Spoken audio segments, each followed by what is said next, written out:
कि ईरान और अमेरिका के दरमियान क्या कोई मुआहदा होगा या दोबारा खुदा न खास्ता मामला जो हैं वो जंग की तरफ भी जा सकते हैं। पाकिस्तान के अंदर 2 से 3 हफ्ते तक मुसलसल ये माहौल रहा कि यहाँ पे बातचीत दोबारा होने जा रही है, बल्कि यहाँ तक बताया गया कि ट्रंप आ रहे हैं, फिर बताया गया कि JD वैंस आ रहे हैं, फिर बताया गया कि स्टीव विटकॉफ और कुशनर आ रहे हैं। ये सारी बातें होती रहीं, पाकिस्तान में मुकम्मल तैयारियाँ थीं। पाकिस्तान में ज़ाहिर है 2 तरह के लोग हैं। एक तो वो हैं पाकिस्तान के अंदर लोग जो ये चाहते थे कि ये जंग ख़त्म हो, अमन हो, और वो दुआगो थे कि ये मुज़ाकरात हों और पाकिस्तान में हों और कामयाब हों ताकि ये जंग ख़त्म हो। जो पाकिस्तान का अरूज और पाकिस्तान की तरक्की चाहते थे, जो पाकिस्तान का नाम ऊपर देखना चाहते थे, ऊंचा देखना चाहते थे, वो तो इसलिए दुआगो थे। जो अमन चाहते थे, जो नहीं चाहते थे कि जाने जाएँ, तो वो खुश थे कि पाकिस्तान का नाम अल्हम्दुलिल्लाह पूरी दुनिया में गूंज रहा है, तो वो इस बात पर एज ए पाकिस्तानी खुश थे। लेकिन टाउट्स जो हैं उन्होंने एक ऐसा माहौल बना दिया जो तनख्वाहदार मुलाजमीन हैं और जो सबको पता है कि वो कहाँ से जो है वो ऑपरेट होते हैं, उन्होंने एक माहौल ये बना दिया कि मुज़ाकरात कामयाब होंगे। यहाँ पे ट्रंप आ रहा है और बल्ले बल्ले हो जाएगी मौजूदा हुकूमत की, मौजूदा निज़ाम की। चंद शख्सियात बहुत मजबूत हो जाएंगी और उसके बाद तो फिर इमरान खान की खैर नहीं है। फिर तो इमरान खान जो है वो पूरी ज़िंदगी के लिए इमरान खान जो है वो जेल में रहेंगे। यानी टाउट्स ने इसको इन मुज़ाकरात की कामयाबी को जोड़ दिया मौजूदा निज़ाम की मजबूती से, पाकिस्तान की मजबूती से नहीं, पाकिस्तान के अरूज और तरक्की से नहीं, बल्कि चंद शख्सियात की मजबूती से और इमरान खान की कमज़ोरी से जोड़ दिया। ज़ाहिर है जिसकी वजह से बहुत सारे लोगों के सेंटिमेंट्स नेगेटिव भी हो गए और एक खौफ फैल गया पाकिस्तान के लोगों के अंदर कि अगर ये मुज़ाकरात यहाँ पर होते हैं और कामयाब हो जाते हैं तो वो जो टाउट्स तासुर दे रहे हैं कि ये निज़ाम बहुत मजबूत हो जाएगा और उसके बाद तो 26 नवंबर और मुरीद के जैसे वाक़यात फिर सिर्फ मुरीद के या डी चौक तक बाकी नहीं रहेंगे, बल्कि फिर तो हर घर में 26 नवंबर और मुरीद के जैसे वाक़यात जो हैं वो बर्पा किए जाएंगे। तो मैं इससे इत्तफाक नहीं करता कि ये जो टाउट्स ने इस तरह का माहौल बना दिया था। बात यह है कि ये मुज़ाकरात होने चाहिए थे, पाकिस्तान में कामयाब होने चाहिए थे, अमन होना चाहिए था, जंग नहीं होनी चाहिए थी, पाकिस्तान का नाम और मकाम बनना था। बाकी डॉक्टर फ़ारूक सलीम ने जो आर्टिकल लिखे हैं कि जितना मर्जी पूरी दुनिया में हमारा नाम गूंज रहा हो, पॉजिटिव चीज़ है, लेकिन जब तक हम अपने इंटरनल हालात को ठीक नहीं करेंगे, जब तक हम इंसानी हकूक़, ये डॉक्टर फ़ारूक सलीम ने नहीं लिखा, ये मैं डॉक्टर फ़ारूक सलीम साहब के पॉइंट पर बाद में आता हूँ या पहले उनका बता देता हूँ। उन्होंने ये पॉइंट्स लिखे थे कि जितना मर्जी हमारा नाम आ रहा है, लेकिन क्या इससे हमारी एक्सपोर्ट्स बढ़ जाएंगी, इससे हमारी जो है वो इकॉनमी चल पड़ेगी, इससे फॉरेन डायरेक्ट इन्वेस्टमेंट आ जाएगी, इसके उन्होंने इकॉनमी से रिलेटेड चीज़ें लिखी थी। लेकिन अब मैं अपना आपके सामने पॉइंट ऑफ व्यू रख देता हूँ कि असल मसला पाकिस्तान की इकॉनमी है। अगर ये मुज़ाकरात कामयाब हो जाते तो भी मौजूदा निज़ाम को ज़रूरत थी कि वो पाकिस्तान के अंदर चीज़ों को नॉर्मलाइज़ करें, टेम्परेचर को नीचे लाएँ। जब तक इमरान खान को जेल में रखा हुआ है तब तक, और इमरान खान को जेल में रखने के लिए जिस तरह से अदालती निज़ाम को तबाह और बर्बाद किया गया, जिस तरह से मेरिट से हट के जजेस लगाए गए, इस वक्त पूरे पाकिस्तान में तरक्की का और तकर्री का जो मयार है वो ये है कि क्या आप मौजूदा निज़ाम को इमरान खान के ख़िलाफ़ गैर आईनी, गैर कानूनी, गैर अखलाकी तौर पर सर्व करने को तैयार हैं। तो अगर आप तैयार हैं तो आपको तरक्की मिल जाएगी। कल रात की आप खबर देख लें कि फ़हीम अख्तर मलिक साहब ने जो स्टोरी की, जिसमें फ़हीम अख्तर मलिक साहब ने बताया कि जो किरदार PTI के ख़िलाफ़ इलेक्शन कमीशन में PTI के ख़िलाफ़ उन्होंने सर्विसेज दी उनके फॉरेन फंडिंग या पार्टी फंडिंग केस में, उनको किस तरह से नवाजा गया, वो एक क्लासिक एक और एग्जाम्पल है कि अगर कोई इमरान खान के ख़िलाफ़ इस्तेमाल होने को तैयार है, ये इस्तेमाल होता है, तो उसके लिए तरक्कियाँ ही तरक्कियाँ हैं, उसके लिए अयाशी ही अयाशी हैं, उसके लिए मज़े ही मज़े हैं, उसके लिए रास्ता ही रास्ता है। अगर कोई पाकिस्तान को सर्व कर रहा है, पाकिस्तान के लोगों को सर्व कर रहा है, पाकिस्तान को सर्व करना चाहता है, पाकिस्तान के लोगों को सर्व करना चाहता है, पाकिस्तान का अरूज देखना चाहता है, मेरिट पे चलना चाहता है, आइन और कानून जो ओरिजिनल थे उन पे चलना चाहता है, अखलाकी तौर पे चलना चाहता है, हक पे चलना चाहता है, उसके लिए इस निज़ाम में कोई रास्ता नहीं है। हाँ, अगर कोई अपने ज़मीर को बेचना चाहता है, अपनी रूह को किसी और के हवाले करना चाहता है, गैर आइनी काम करना चाहता है, इशारों पर नौकरी करना चाहता है, सर झुका के नौकरी करना चाहता है, उसके लिए आगे तरक्कियाँ। और फिर सितम ज़रीफ़ी तो यह है कि फ़हीम अख्तर मलिक साहब ने इतनी बड़ी स्टोरी ब्रेक की, उसके ऊपर PTI ने एक लफ्ज़ अब तक नहीं कहा, एक लफ्ज़ इससे ये पता चलता है कि पीटीआई मौजूदा निज़ाम के सामने मुकम्मल तौर पर सरेंडर कर चुकी है, इमरान खान के साथ मुकम्मल तौर पे, चाहे वो तहरीक तहफ़्फ़ुज़ पाकिस्तान हो, चाहे वो तहरीक इंसाफ हो, ये मुकम्मल तौर पे अपनी राहें इमरान खान से और पाकिस्तान के लोगों से जुदा कर चुके हैं। इनके पास कोई स्ट्रैटेजी नहीं है, इनके अंदर कोई इखलास नहीं है, इनके अंदर कोई वफादारी नहीं है, इनको कोई एहसास नहीं है, इनको कोई ख्याल नहीं है। मौजूदा हुकूमत और मौजूदा निज़ाम के हवाले से जो जो चीज़ें आ रही हैं उनके ऊपर ना ये नैरेटिव बनाते हैं, ना ये प्रेस कॉन्फ्रेंस करते हैं। आप अगली वीडियो में चलें, आपको ये भी बता दूंगा कि पिछले एक हफ्ते में कितनी चीज़ें हैं जिन पे ये प्रेस कॉन्फ्रेंस कर सकते थे और आवाम को हकाइक बता सकते थे, लेकिन उन्होंने नहीं किया। खैर, अभी हमारा मौजू कुछ और है, और वो है ईरान और अमेरिका।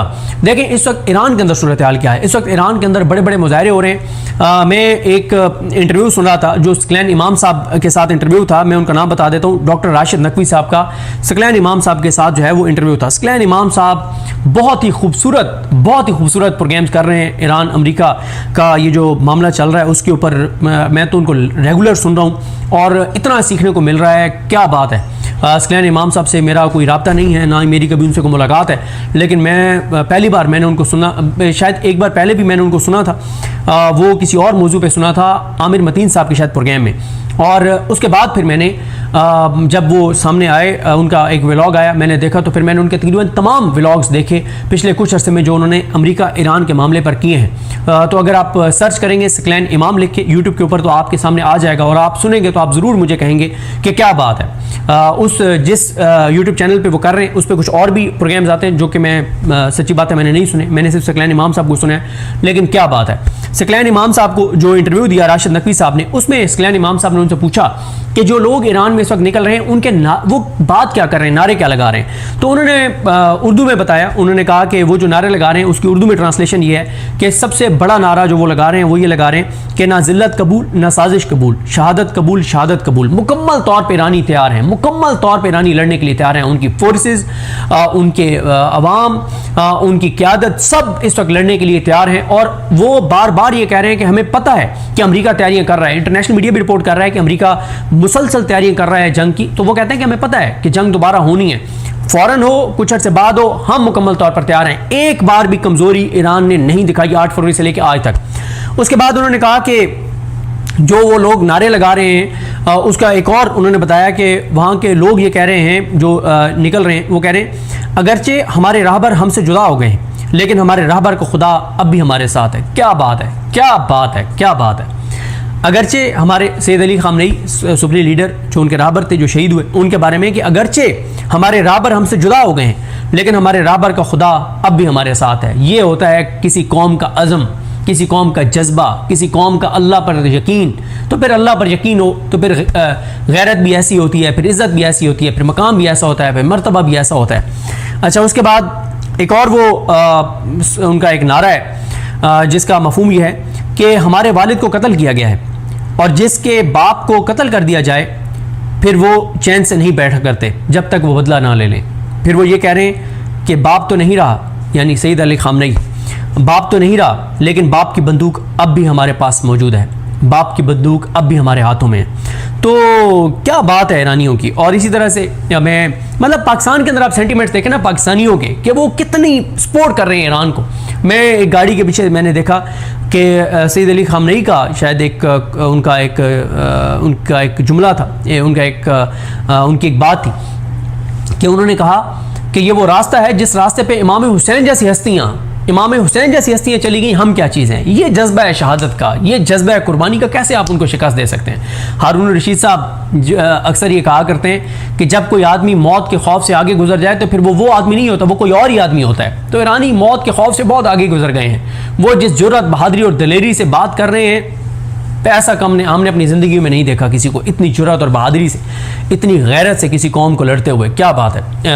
आप देखते हैं इमरान खान साहब की बहनें आजकल मुसलसल ईरान का हवाला देती हैं कि ईरानियों से सीखना चाहिए हमें कि कैसे वो एक कौम बन गए हैं और कैसे जुर्रत, बहादुरी, दलेरी और गैरत के साथ मुतहद होकर वो जदोजहद कर रहे हैं। खैर, अभी इस वक्त एक तरफ तो ईरान मुकम्मल तौर पर तैयार है।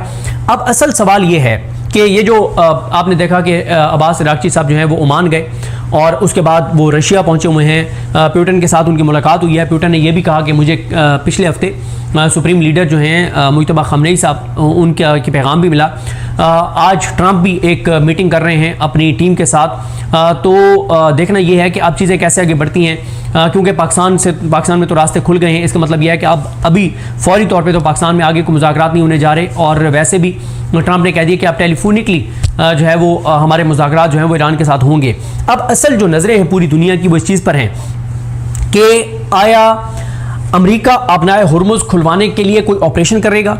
बहरी नाकाबंदी तो उन्होंने की हुई है, वो अपना हुर्मुज़ खुलवाने के लिए क्या कोई ऑपरेशन करेगा, कोई वो हमला करेगा, या ईरान जो है वो बहरी नाकाबंदी तोड़ने के लिए कोई हमला करेगा। पूरी दुनिया की नज़रें इस चीज़ के ऊपर हैं, और इसलिए भी लग रहा है कि अमेरिका दोबारा अटैक कर सकता है, क्योंकि इसराइल ने आयरन डोम जो दिया है यूएई को, एक ऐसे वक्त में जब वो खुद बड़े वल्नरेबल हैं, उन्होंने यूएई को आयरन डोम जो दिया है सिस्टम, इसका मतलब है कि उनको पता है कि दोबारा जंग जो है वो होनी है।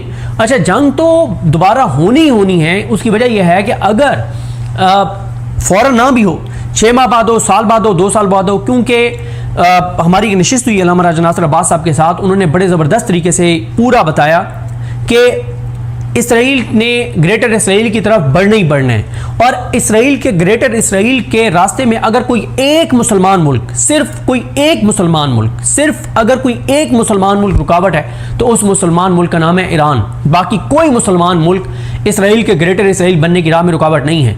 सब कोई ओपनली इसराइल को तस्लीम कर चुका है, जो पस पर्दा इसराइल के साथ प्यार की पींगे बढ़ा रहा है। कोई अंदर से शिकस्त खा बैठा है कि इसराइल के साथ नहीं लड़ा जा सकता। कोई इसलिए इसराइल के साथ सख्ती नहीं करता कि उनके अमेरिका के साथ ताल्लुकात हैं। एक ही मुल्क है जो इसराइल के ग्रेटर इसराइल बनने की राह में रुकावट है, वह है ईरान। अगर इसराइल ने ग्रेटर इसराइल बनना है, एक्सपेंड होना है, तो उससे पहले उसको ईरान को तोड़ना है, ईरान को कमज़ोर करना है, जो कि अभी तक वो 47 साल की पाबंदियों के बाद भी अमेरिका इसराइल ईरान को कमज़ोर नहीं कर सके, और ईरान ने दलेरी जो दिखाई है और जो बहादुरी दिखाई है। तो आज देखते हैं कि ट्रंप जो मीटिंग करते हैं उससे क्या निकलता है। इसके अलावा जो एक और मामला है, वो एक तो आपने हुर्मुज़ वाला मैंने आपको बता दिया। दूसरा ये है कि जो एक पाकिस्तान के पास एक नया प्रपोजल आया ईरान की तरफ से, वो पाकिस्तान ने भिजवाया है अमेरिका को। उस पर आज अमेरिका फैसला करेगा, उसमें देखते हैं कि क्या बात होती है। तो इमरान खान नाराज़ हैं, अपनी लीगल टीम से भी नाराज़ हैं। अपनी लीगल टीम को क्या कहते हैं कि भाई नई केसेस लगते हैं, लेटर लिखो, दरखास्तें डालो, नैरेटिव बनाओ, इंटरनेशनल मीडिया के लिए नैरेटिव बनाओ कि ये कर रही हैं पाकिस्तान की अदालतें। एक साबिक वज़ीर-ए-आज़म और उसकी अहलिया के लिए उनकी लीगल टीम, जिस लीगल टीम को 30 करोड़ रुपए से ज़्यादा की फीसें मिल चुकी हैं, वो नैरेटिव उनके लिए नहीं बनाते। भाई नई केसेस आप लगवा सकते, ना लगवाएं, नैरेटिव तो बनाएं, चीखें तो सही, चिल्लाएं तो सही, रोएं तो सही, आओ बका तो करें, कोई सिस्कियां तो आपकी सुनाई दें, कोई नैरेटिव तो बने, कोई मजलूमियत का नैरेटिव बने, कोई अदालतों की नाइंसाफी का नैरेटिव बने। ये वो नैरेटिव भी नहीं बनाते, और उसकी वजह यही है कि वो नहीं चाहते कि उनके तल्लुकात ख़राब हों जजेस के साथ, क्योंकि ज़ाहिर है उन्होंने तो ये इमरान खान के केस से थोड़ी लड़े हैं, उन्होंने तो और भी आगे केसेस लड़ने हैं, उनका तो करियर है। तो वो इमरान खान की खातिर क्यों जजेस से पंगा लेंगे कि कल को उनकी जो और केसों में वो पेश होते हैं उनमें उनको वो रिलीफ ना मिले, क्योंकि अदालतों के अंदर इस वक्त कोई इंसाफ तो हो नहीं रहा। सिर्फ ये देखा जाता है। मैं कभी आपको बताऊंगा कि एक केस था, उसमें उन्होंने बहुत बड़ा पाकिस्तान का एक नाम वकील किया हुआ था, और नहीं केस आगे बढ़ रहा था। फिर उन्होंने एक ऐसा वकील किया जो उस शोबे में, उस स्पेसिफिक फील्ड के अंदर उसका कोई एक्सपीरियंस नहीं था, कोई उसके अंदर कोई सलाहियत नहीं थी, काबिलियत नहीं थी, लेकिन सिर्फ यह है कि जिस अदालत में उसने पेश होना था, उस अदालत का और उनका पीर एक था, वो पीर भाई थे। पीर भाई कहते हैं कि अगर मैं एक पीर का मुरीद हूँ और एक और भी बंदा उसी पीर का मुरीद है, तो वो कहते हैं दोनों पीर भाई हैं। ठीक है कि मैं जिस पीर का मुरीद हूँ, ये भी उसी पीर का मुरीद है। तो जज साहब और सामने जो वकील पेश हो रहा था, दोनों पीर भाई थे, तो एक ही पीर के मुरीद थे, तो उसको ने वो हक में करवा लिया फैसला। मैरिट पे बंदा भी उन्हीं के हक में था, लेकिन मैरिट कहाँ पे होना था, तो वो हो गया। अच्छा खैर जी, अब आते हैं महमूद खान चगई साहब के टॉपिक के ऊपर। अगर तो ये खबर दुरुस्त है कि इमरान खान साहब ने कौमी असम्बली से इस्तीफ़ों का कह दिया, फिर तो वैसे ही अपोजिशन लीडर के तौर पे वो ज़ाहिर है नहीं रहेंगे। दूसरा यह है कि अगर ऐसा नहीं है तो उनकी खामोशी की वजह क्या है। मुमकिन वजूहात में से एक वजह ये हो सकती है कि वो ये समझते हों कि इस वक्त क्योंकि अमेरिका और ईरान के मुज़ाकरात पाकिस्तान के अंदर हो रहे हैं, एक सूरत हाल इस तरह की है, तो ये टाइम नहीं है कि आप एजिटेशन करें, ये टाइम नहीं है कि आप कोई ऐसी चीज़ें करें कि जिससे पॉलिटिकली थोड़ी सी चीज़ें ख़राब हों। और वो एक एज ए सीनियर पॉलिटिशियन, एक मैच्योर पॉलिटिशियन के वो इस निज़ाम को बता रहे हों, इस हुकूमत को बता रहे हों कि देखें इस वक्त जब आप ये किरदार अदा कर रहे हैं और अमेरिका और ईरान के मुज़ाकरात के लिए, तो देखें हम कुछ नहीं कर रहे, तो ये इसलिए कि हम भी चाहते हैं कि जी पाकिस्तान आगे जाए, तो इसलिए हम कुछ नहीं कर रहे। अगर महमूद खान चकदेई साहब इसलिए खामोश है कि उनको लगता है कि बाद में ये हुकूमत उनकी बड़ी मशकूर होगी, तो बहुत माजरत के साथ पाकिस्तान के अंदर किसी एवरेज आईक्यू लेवल के भी पाकिस्तानी जो एक दिन भी स्कूल ना गया हो, जिसका सियासत से कोई तल्लुक ना हो, जो टीवी ना देखता हो, जो सोशल मीडिया ना देखता हो, उससे भी जाके आप पूछें पाकिस्तान के बिल्कुल पसमानदा तरीन किसी गांव देहात, जो एक लिस्ट बनती है ना कि सबसे पसमानदा ये इलाका है, उस सबसे पसमानदा इलाके के अंदर जो सबसे बिल्कुल जिसको वो समझते हैं ना कि यार ये तो बिल्कुल इसको ना किसी चीज़ का भी पता नहीं है, उससे भी जाके पूछे कि क्या मौजूदा हुकूमत और मौजूदा निज़ाम ये जब टाइम गुजर जाएगा तो वो महमूद खान चकदेई साहब का मशकूर होगा कि आपने इस दौरान कुछ नहीं किया था, तो वो कहेगा नहीं, बिल्कुल ये निज़ाम और ज़्यादा मार देगा पीटीआई को, और जो अपोजिशन है इनको और ज़्यादा सख्ती से इनके साथ डील करेगा एक बार इस सारे मुज़ाकरात और इन चीज़ों से निकल जाए। तो ये तो पाकिस्तान के बच्चे को पता है। दूसरा, अच्छा एक और बात है, अगर महमूद खान चकदेई साहब ये समझते हैं कि ये टाइम नहीं है कि हम कोई ऐसी चीज़ एजिटेशन करें जिससे हालात ख़राब हों, और हम चाहते हैं कि एक सियासी तौर पे इस्तेकाम नज़र आए, कोई चीज़ गलत नज़र ना आए, ताकि ये मुज़ाकरात वाली कहानी आगे चलती रहे, तो महंगाई के ऊपर बात करने से किसने रोका है महमूद खान चकदेई को? अब ये ना कि तहरीक तहफ़्फ़ुज़ पाकिस्तान के उनका स्टेचर इतना बड़ा है कि महंगाई तो छोटी मोटी चीज़ है, ऐसे नहीं हो सकता। जब आप अपोजिशन लीडर हैं तो आपका फिर काम है कि आप इन चीज़ों को, लोड शेडिंग के ऊपर आप देखें कि जो वो सहाफ़ी और टाउट्स जो इस निज़ाम के पेरोल पे हैं, जो तनख्वाहें लेते हैं, और इतनी तनख्वाहें लेते हैं कि अगर वो प्राइवेट सेक्टर में जॉब कर रहे हो ना, तो इससे 10वां हिस्सा उनको तनख्वाह मिले, शायद कोई इनको रखे भी नहीं चैनलों में और डिजिटल मीडिया के प्रोजेक्ट्स में। लेकिन सरकारी जो प्रोजेक्ट्स हैं जो एलानिया खुफिया तरीके से चल रहे हैं, उनसे उनको इतनी तनख्वाहें मिल रही हैं, 10 गुना तनख्वाह अगर वो प्राइवेट सेक्टर में रखे भी जाते तो जितनी तनख्वाह होती, यानी अगर प्राइवेट सेक्टर में उनको 50,000 तनख्वाह मिलनी थी, तो सरकारी प्रोजेक्ट्स में उनको 5-5 लाख रुपए तनख्वाह मिल रही है, वो भी चीख उठे लोड शेडिंग के ऊपर। लेकिन अगर कोई नहीं बोला तो महमूद खान चकदेई साहब नहीं बोले। फिर आप देखें बरी इमाम और इस सारे एरिया में जो हजारों लाखों लोगों को बेघर कर दिया गया, जो पाकिस्तान बनने से पहले रह रहे थे, इस पर अगर कोई नहीं बोला तो वो तहरीक तहफ़्फ़ुज़ पाकिस्तान और महमूद खान चकदेई साहब नहीं बोले। अभी आप देख लें इस्लामाबाद में जो मारगला में जो ये मोहसिन नकवी साहब करने जा रहे हैं, जो दरख्तों का कत्लेआम और सारी चीज, इसके ऊपर वो लोग भी बोल रहे हैं जो कभी नहीं बोलते। कोई नहीं बोल रहा तो महमूद खान चकदेई साहब हैं जो नहीं बोल रहे। पंजाब की तारीख का सबसे भयानक ये आया अपना क्या नाम है, स्कैंडल आया, जो तौसा शरीफ में 300 से ज्यादा बच्चों को एड्स हो गया टीएचके हॉस्पिटल से, और उसमें पूरी तरह से पंजाब हुकूमत मुलविस थी। पाकिस्तान की तारीख के बदतरीन स्कैंडल में से और पंजाब की तारीख का सबसे बदतरीन स्कैंडल, अगर कोई नहीं बोला तो वो महमूद खान चकदेई साहब हैं। इमरान खान से मुलाकातें नहीं हो रही, महमूद खान चकदेई साहब खामोश। बुशरा बीबी की फैमिली से अभी मुलंगल मुलाकात नहीं हुई, उससे पहले उनको अस्पताल ले जाया गया, फैमिली के बगैर अगर कोई नहीं बोला तो महमूद खान चकदेई साहब हैं। तो इस वक्त जितने पाकिस्तान के अंदर क्राइसिस हैं, जितने वो जिनसे अभी ये सोलर वाला मामला है, क्या हो रहा है लोगों के साथ, नहीं ये सोलर वाला मामला हर मतलब ये लाखों करोड़ों लोगों का मसला है, बिजली की कीमतें करोड़ों लोगों का, हर घर का मसला है, पेट्रोल डीजल हर घर का मसला है, हर आदमी का मसला है। अब आप देखें कल हुकूमत ने पेट्रोल और डीजल की कीमतें अनाउंस करनी है, मुझे पूरा यकीन है कि कल हुकूमत अच्छी खासी उसमें जो है वो आवाम को डज लगाएगी। क्यों? उनके सामने अपोजिशन है ही नहीं। अब अगर अपोजिशन होती तो जब इंटरनेशनल मार्केट में 34% कीमतें गिरी, तो क्या पाकिस्तान में 34% कम हुई कीमतें? नहीं हुई। क्यों? हुकूमत को कोई चैलेंज करने वाला नहीं है, कोई उनको कहने वाला नहीं है कि तुम्हारी ऐसी की तैसी तुम 34% कम करो, क्योंकि ये देखो इंटरनेशनल मार्केट में 34% कीमतें कम हो गई है ही नहीं। महमूद खान चकदेई साहब कहीं पे। अब इसका एक और मुमकिन तौर पर वजह यह हो सकती है कि पस पर्दा मामलात महमूद खान चकदेई साहब के बहुत अच्छे चल रहे हों इस्टेब्लिशमेंट के साथ, और बड़े पॉजिटिव चल रहे हों, और वो ये समझते हों कि चीज़ें पॉजिटिव साइड पे जा रही हैं, और बिल्कुल तो अगर वो ये समझते हैं तो फिर तो इमरान खान को भी ऑन बोर्ड होना चाहिए।